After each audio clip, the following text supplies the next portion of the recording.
Você já deve ter se perguntado por que os jovens rurais saem da propriedade, ou por que os jovens rurais não ficam no meio rural. Olá, eu sou Ezequiel Redim, professor e conduzo o projeto do portal O Extensionista. Nesse vídeo você irá aprender sobre as 6 falácias que falam sobre o jovem rural na atualidade, principalmente o jovem rural ligado à agricultura familiar. Falácia número 1. É preciso fixar o jovem no campo. Falácia número 2. O jovem rural é promotor do desenvolvimento rural. Falácia número 3. A vida e o trabalho no meio rural é muito boa. Falácia número 4. O jovem rural estuda no ensino superior para voltar para sua propriedade. Falácia número 5. O crédito rural auxilia no empoderamento do jovem rural na propriedade. Falácia número 6. As tecnologias de informação e comunicação por si só implicam em um ganho de conhecimento e mudam o desenvolvimento da propriedade. Hoje nós vamos falar sobre essas 6 grandes falácias propagadas e disseminadas como verdades sobre o jovem rural e a juventude na agricultura familiar. Então nós vamos debater aqui esse grande dilema da juventude rural, da sucessão familiar rural na agricultura familiar, num tempo mais moderno, em que o jovem está ao mesmo tempo no meio rural e também no mundo virtual. E às vezes um jovem que saiu da sua propriedade, está no mundo urbano e ainda mantém vínculos, laços territoriais, sanguíneos lá no meio rural. Esse é um debate que a gente vai fazer hoje aqui nesse canal. Mas antes de falar sobre a juventude rural e as suas falácias, eu preciso me apresentar. Eu, Ezequiel, considero um jovem rural, sou filho de agricultor familiar. Nossa família ela possui uma propriedade de 22 hectares. Então eu nasci, eu vivi, eu cresci, eu trabalhei na roça. Muito trabalhei na roça, trabalhei com arrancar feijão, plantar mandioca, cultivar as culturas comerciais, soja, milho, trigo. Até um determinado momento a gente produziu arroz de sequeiro. Também muito trabalhei na lida do tabaco. Então a gente conhece os meandros de como um jovem rural na agricultura familiar se relaciona com a sua família, com o contexto social e com o trabalho. E também com o estudo, por que não dizer, porque esse jovem está imerso dentro de uma propriedade e está em pleno desenvolvimento enquanto pessoa. Bom, então os meus pais são agricultores, já trabalhei muito na agricultura e hoje eu sou professor de extensão rural numa universidade.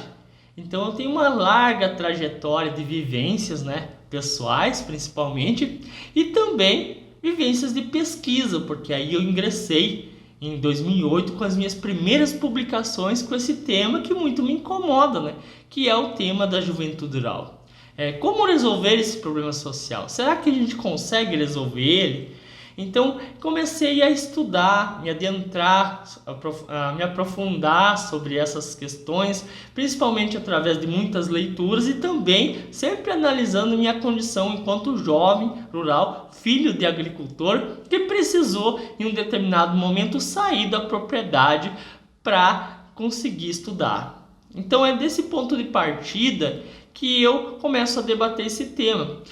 Ao mesmo tempo, eu participei ativamente do maior grupo, maior associação de jovens rurais do Brasil, que é a Associação da Juventude Rural de Arroio do Tigre. Hoje, a Jurate, a Associação da Juventude Rural de Arroio do Tigre, ela organiza o maior evento em gênero de juventude rural no Brasil, que acontece lá no município de Arroio do Tigre, no estado do Rio Grande do Sul. E é desse ponto de partida que eu inicio essa reflexão aqui sobre as falácias da juventude rural na agricultura familiar. Então hoje, uma das minhas primeiras inserções aqui, que eu vou ser um pouquinho mais audacioso, A gente sabe que quem arrisca pode ter alguns questionamentos. No entanto, eu vou me permitir fazer isso justamente pela minha condição de jovem rural, minha condição de pesquisador sobre juventude rural e minha condição também de professor hoje numa área de extensão rural que é ampla, que necessita muito trabalho com a Juventude Rural, com a Associação Rural da Propriedade, e que mostra-se os indicadores que esse é um problema social que é preciso ser trabalhado e estimulado dentro da agricultura familiar. Então eu mesmo me propus a me desafiar. A gente precisa sair dessas convencionalidades sobre o que falam os jovens rurais, porque de certa maneira isso também acaba nos limitando a alguma compreensão mais avançada sobre o que o jovem rural pensa, o que o jovem rural tem de projeto de vida e como a gente pode trabalhar para que essas questões possam ser melhor encaminhadas em termos de estratégias de desenvolvimento, em estratégias de desenvolvimento rural. Então aqui eu vou me propor ser um pouquinho mais aguçado, mais sarcástico, né, para mexer com vocês, na cadeira de vocês que estão assistindo, sobre essa condição. Afinal, temos algumas falácias faladas, escritas e comentadas sobre jovens rurais? Bora lá? Mas antes de tudo, a gente precisa conceituar o que é o termo falácia, na verdade, né? Então, o que é uma falácia? A falácia, ela deriva do verbo latino falare, que significa enganar. Então se designa por falácia um determinado raciocínio errado, com aparência de verdadeiro. Ou seja, é um raciocínio que não está muito correto, mas de fundo, um pano de fundo parece verdadeiro. Na lógica e na retórica, a falácia ela é um argumento logicamente incoerente, sem fundamento, e às vezes inválido e às vezes até falho na tentativa de provar o que se alega. Então esses argumentos, eles muitas vezes destinam-se a fazer uma persuasão, né? Dessas pessoas convictas que precisam convencer o público sobre aquilo que elas precisam argumentar e o que elas precisam defender. Mas elas não deixam de ser falsas por causa disso. Bom, agora que a gente já entendeu o termo sobre falácia, vamos trabalhar as 6 falácias da juventude rural na agricultura familiar? Primeira grande falácia: é preciso fixar o jovem no campo. Bom, existem várias pesquisas, estudos sobre juventude rural no Brasil e no mundo. São milhares de pesquisas, muitas delas assim enfocando diretamente o juventude rural e o trabalho, a juventude rural e o estudo, a juventude rural e a cultura, a juventude rural e as estratégias de desenvolvimento, né?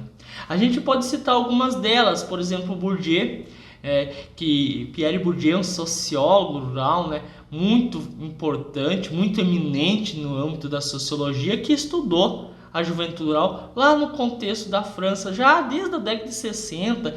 A gente vai ter vários artigos traduzidos, livros traduzidos do Bourdieu, falando sobre essa questão da juventude rural, inclusive que ele alega que a juventude rural é uma construção social.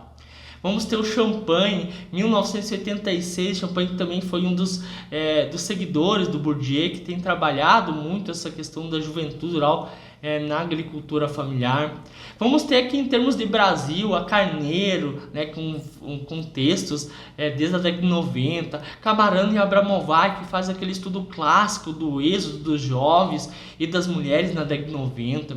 Nós vamos ter a famosa tese da Castro, né, entre o ficar e o sair da juventude rural, que ela ficou muito famosa e conhecida, inclusive depois foi trabalhar no Ministério do Desenvolvimento Agrário, no contexto do setor da juventude, onde se criou todo um aparato, todas as diretrizes de uma política nacional sobre a juventude, e aí inclui juventude do meio urbano e juventude do meio rural.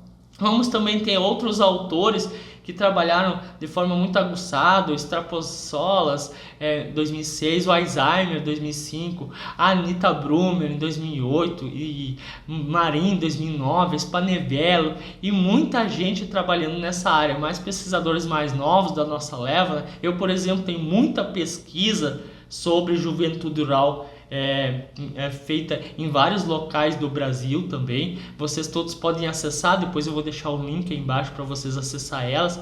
E todas essas pesquisas, grosso modo, elas vão reforçar essa necessidade da visibilidade para o jovem rural, a importância de ter crédito, a importância que a juventude rural é um dos principais agentes de desenvolvimento da agricultura familiar.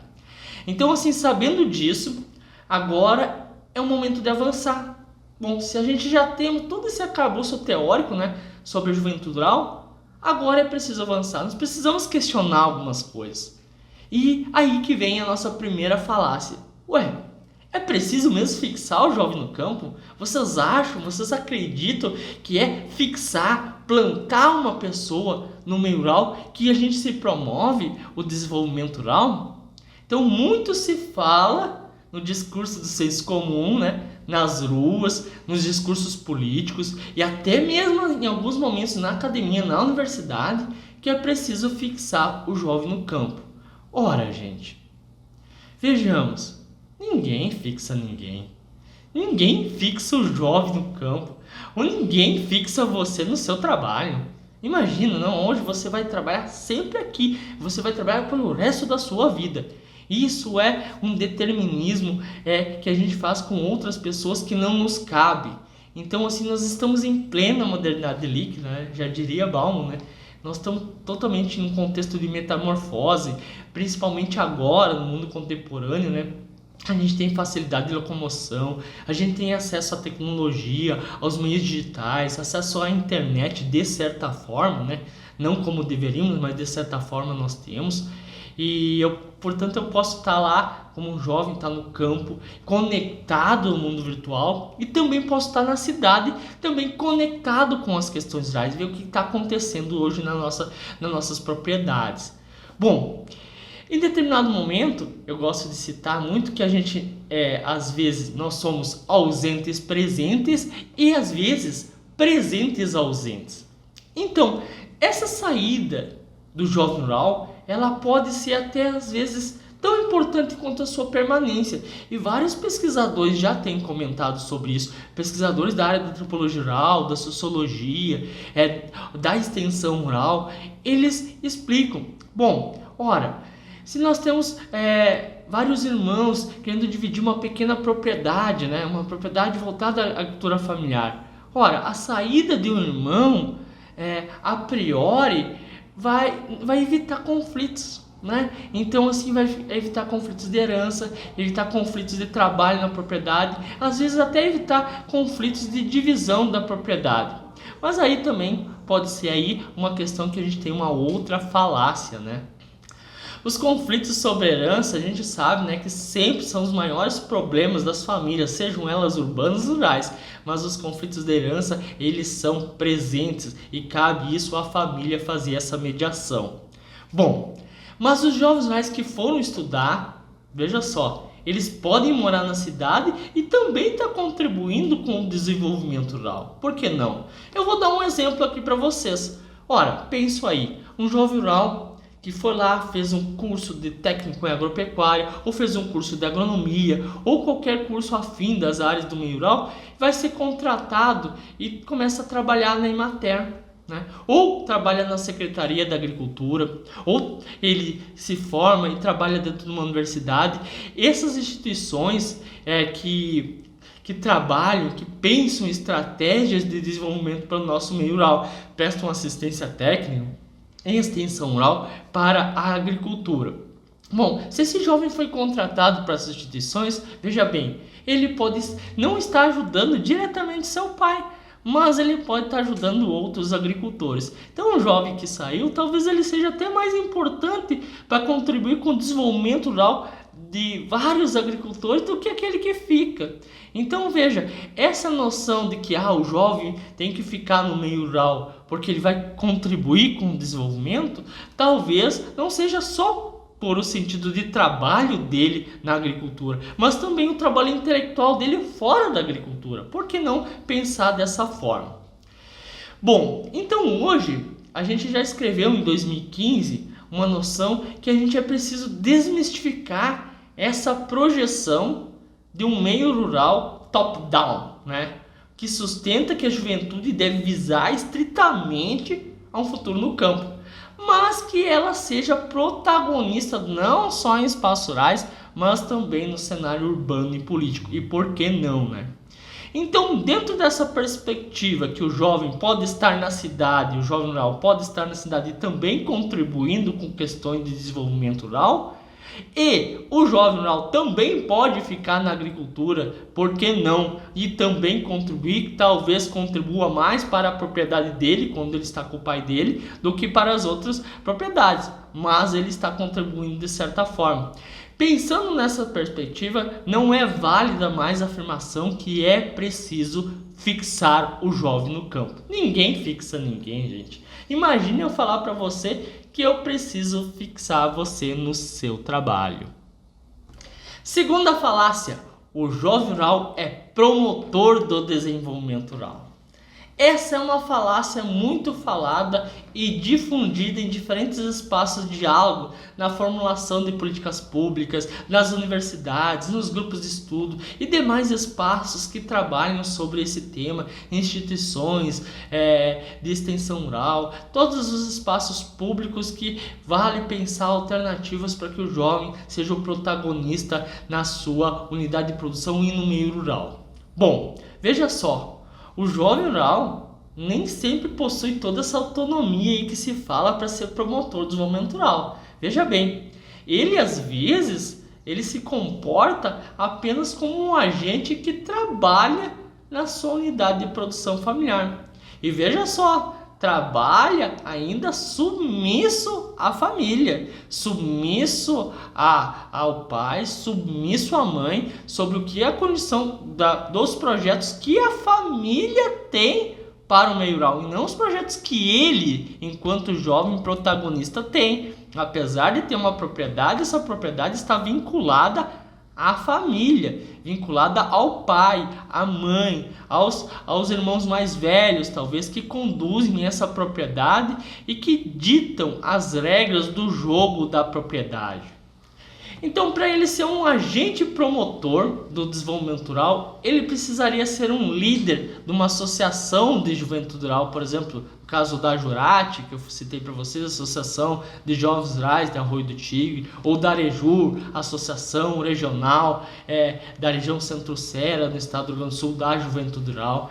Então, ele precisaria ter voz ativa também nos conselhos municipais de desenvolvimento, nos municípios, voz ativa lá perante aos debates políticos que acontecem sobre a realidade do meio rural, local ou nacional. Então, para ele ser um promotor do desenvolvimento rural, ele deveria estar integrado. E a gente sabe que nem sempre isso acontece, ou nem sempre ele tem condições intelectuais para estar nesse meio, porque o foco dele é trabalhar. O trabalho em primeiro lugar, no sentido que a família precisa de mão de obra para conseguir estar se produzindo e reproduzindo no meio rural, de forma que ela tenha um dinheiro para o seu sustento. Bom, caso contrário, caso não seja isso que acontece, o jovem rural é apenas o promotor do desenvolvimento da sua propriedade. E olha lá, hein? Muitas vezes nem isso, né? Porque eu já falei, porque o pai que conduz a propriedade, ou ele não se interessa por questões relacionadas à agricultura, ou ele é apenas um agente passivo na propriedade, esperando o seu momento de ser protagonista, ou um momento que ele vai pensar outros projetos de vida que talvez seja até fora da propriedade. Terceira falácia, a vida e trabalho no meio rural é muito boa. Ora, quem possui uma visão muito romântica do nosso meio rural, em especial quem nunca morou no campo, ou viveu só um tempo no campo e foi para a cidade, acaba discursando sobre essas questões, que a vida no campo é boa, que tem muita qualidade de vida, que o trabalho rural é bom.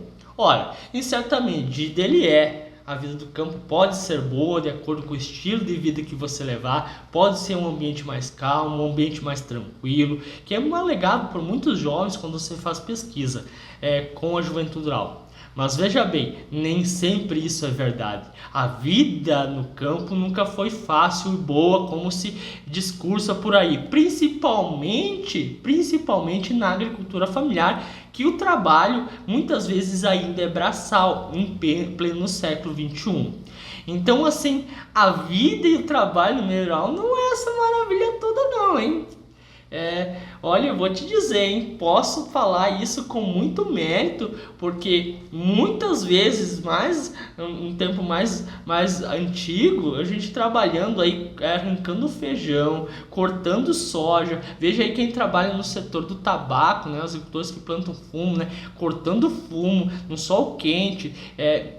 Tem condições aí que em momentos de trabalho muito penoso, inclusive. Então, veja só, nem sempre essa questão de que o agricultor familiar vai ter um trator, né? Às vezes vai ter toda a infraestrutura, vai ter uma colheitadeira, porque talvez isso é um investimento muito caro para a propriedade. Então, eles não tendo acesso a tanto maquinário agrícola que facilita a vida e o trabalho no campo, talvez seja muito mais desgastante que um trabalho urbano, né? Justamente pela sua penosidade, pelo sol quente, por todas as questões que envolvem um trabalho no meio rural.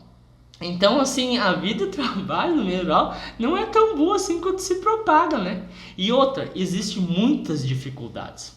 Veja só, muitas dificuldades. Primeiro, uma delas, assim, ó, a gente tem acesso dificultoso à rede de celulares, a gente não tem sinal. Às vezes tem, às vezes não tem, fica aquela inconstância no meio rural, problemas de acesso à internet, inclusive às vezes no nosso meio rural a gente precisa esperar até 11 da noite para a internet começar a funcionar, né?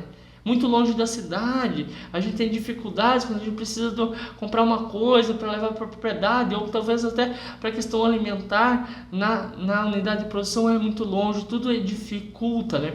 Estradas ruins, problemas de energia, quando a primeira chuva que dá cai, então há muito problema aí, né? Energia elétrica no primeiro temporal, vocês já viram o que pode acontecer, né? Sem contar aqui, né, os problemas financeiros derivados dos temporais, né, que a gente nem conta por aqui, né. Bom, às vezes falta dinheiro para investir, né, no negócio e assim, ó, problemas de relacionamento da família, né? Hoje o pai não pode demitir um filho, como é numa empresa urbana, né? Na agricultura familiar você trabalha com a família, você trabalha 24 horas com a família, se relaciona, né? Então, trabalho e vida muito intenso. Então há muitos problemas aí. Por isso, eu finalizo essa terceira falácia, que a vida e trabalho no meio rural não é tão boa quanto propagam por aí, viu? Quarta falácia: o jovem rural estuda no ensino superior para voltar para a sua propriedade. Ora, em alguns casos bem pontuais, gente, existem jovens que fazem ensino superior e até retornam à propriedade. Inclusive, eu publiquei um artigo no periódico Educar em Revista, que ele é intitulado As Políticas Educacionais e a Juventude Rural no Ensino Superior. Naquele momento, né, eu fiz uma análise principalmente do ProUni, né, que é o acesso dos jovens a universidades particulares em regiões onde não tem universidade pública, né. O ProUni, ele foi ali criado em 2004, 2005, ele deu acesso a alguns jovens rurais, e não todos, porque eles competem, né, para o acesso ao ensino superior com outros jovens de todos os lugares, de todo o Brasil, e principalmente que tenham baixa renda, né? Então, o ProUni, ele deu uma potencializada, né? Fez que alguns jovens conseguiram acesso, jovens rurais conseguiram acesso, eles saíam da sua propriedade, trabalhavam durante o dia e à noite estudar na universidade particular. Bom, mas esse é um caso em regiões que não têm acesso à universidade pública. A gente sabe do avanço, né, da Universidade Aberta do Brasil, agora mais recentemente essa questão do ensino remoto, né? Então tem jovens hoje também estudando na sua propriedade quando tem um acesso à internet legal, em universidades públicas, mas aí é uma condição de pandemia, então aí é uma condição um pouco mais peculiar, diferenciada do contexto da vida normal. Bom, no entanto, a grande maioria dos casos, os jovens que saem de casa para regiões mais distantes buscar estudo, a chance de retornar é muito baixa. E assim, então, eu denomino de falácia esse argumento, porque muitos jovens vão cursar ensino superior, eles não retornam para a propriedade, por uma série de motivos. Porque vão visualizar que o que eles estudaram não se aplica à propriedade deles, vão visualizar uma oportunidade de trabalho nas empresas do agro, ou possibilidades de trabalhar em outros setores que nem seja na agricultura. Inclusive tem muitas moças, e aí várias pesquisas que eu tenho feito desde 2008 apontam isso, muitas moças que saem do meio rural, elas inclusive escolhem cursos que não estejam nem perto relacionado das questões rurais, justamente para não precisar voltar a trabalhar, na área da agropecuária e da agricultura em geral. Bom, então isso é uma questão a se tratar. Se nem as moças e alguns jovens não querem fazer cursos voltados à agricultura ou agropecuária, ou cursos voltados às ciências agrárias, temos aí um problema mais iminente ainda, que talvez isso não é tão bom assim quanto se vende nas instituições que defendem o desenvolvimento rural.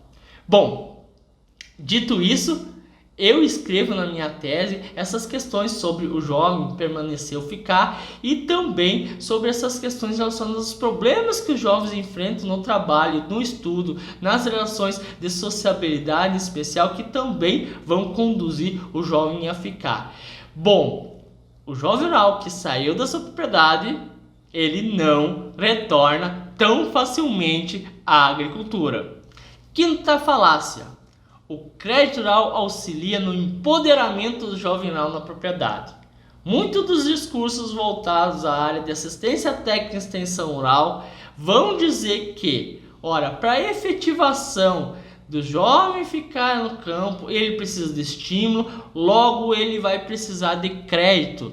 E isso foi criado então o Programa Nacional de Fortalecimento à Agricultura Familiar. Inclusive, um dos subprogramas do PRONAF é justamente o PRONAF Jovem, que é uma linha de crédito, inclusive muito importante para a agricultura familiar, principalmente para o jovem rural que está no campo. Bom, o PRONAF Jovem hoje, ele tem essa intenção de investir na propriedade, dar financiamento aos jovens, filhos de agricultores que sejam maiores de 16 anos e menores de 29 anos. Eles podem até financiar, inclusive, até R$20 mil com prazo de pagamento 10 anos, 3 anos de carência, e hoje está uma taxa de juro pré-fixada em 3% ao ano.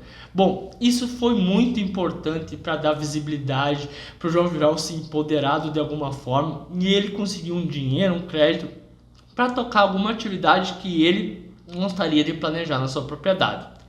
Mas dito isso, a importância do crédito é inegável, a gente não nega isso.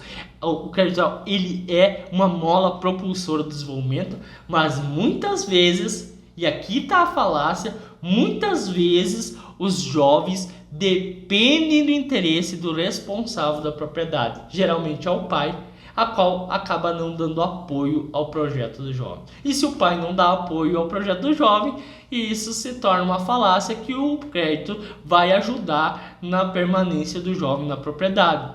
Porque em alguns momentos a família faz uma série de questões para inviabilizar ou dificultar que o jovem, inclusive, pegue o PRONAF Jovem ou invista em alguma atividade que saia do bojo do conhecimento dos agricultores, da família, do pai e da mãe, que já trabalharam muitos anos na propriedade. Para isso a família usa dos argumentos que a sua experiência vai dizer que isso não dá certo. É a famosa lei de que o jovem é sempre mais empreendedor do que as pessoas que estão lá mais antigo na propriedade. Bom, dado esse embate entre projetos dos pais e projeto do jovem filho agricultor, essas coisas acabam desmotivando o jovem, né? Então, mesmo que ele acesse o crédito, ele dependerá muito da família, dependerá das condições da estrutura da família, da estrutura da propriedade, para que ele tenha sucesso no que está propondo. Se ele não tiver o apoio da família, logo não adiantará ter crédito, porque isso não vai ser viabilizado. E se for algo que já existe na propriedade, então é capaz que nem o trabalho do jovem nem seja reconhecido pela família, que é uma questão mais importante ainda.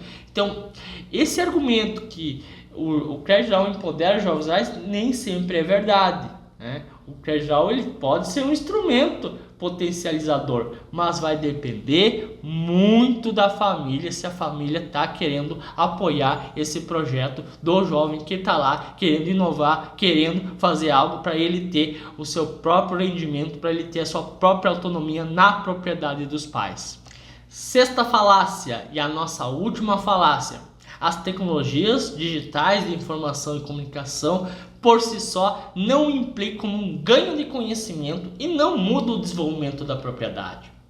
Ora, muito se argumenta na pesquisa que o jovem rural e os agricultores, eles tendo acesso às tecnologias digitais de informação e comunicação, vão ganhar em conhecimento, eles vão conseguir mudar a realidade. Isso até pode acontecer, mas talvez lá num futuro mais próximo, um futuro mais adiante, quem sabe. Mas na verdade, o que é que acontece?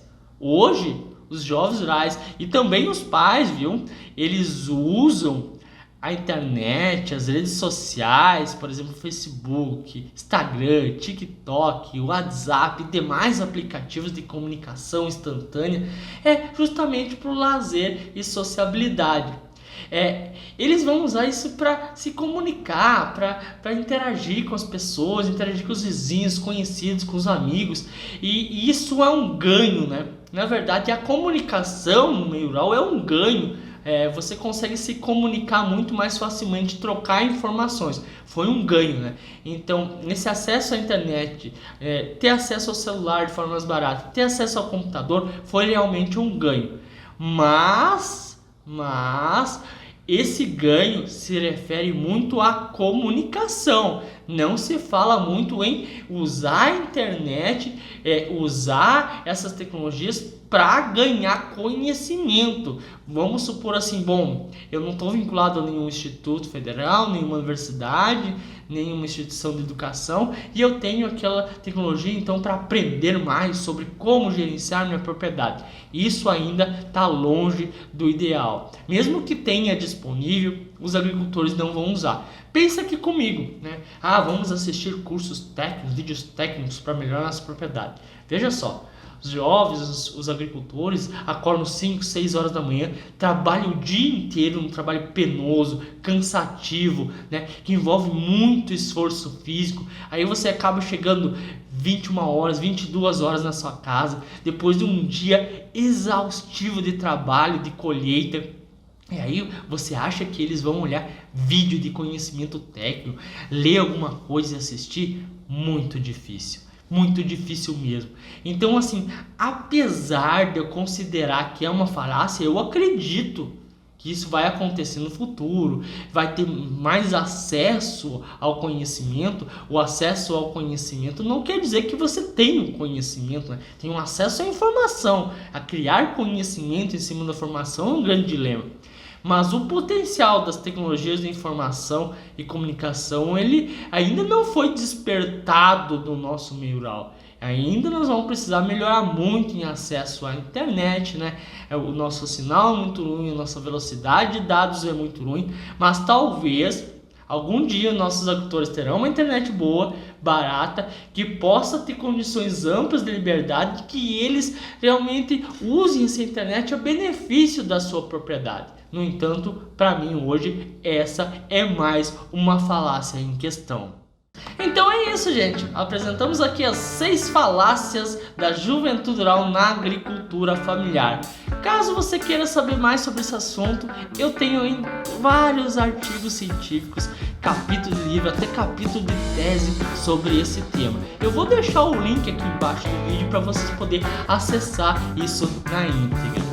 E se você conhece mais uma falácia sobre a juventude rural na agricultura familiar ou análises que eu não abordei aqui nesse vídeo, comenta aí embaixo. E se você gostou desse vídeo, curta, compartilha e se inscreva no nosso canal.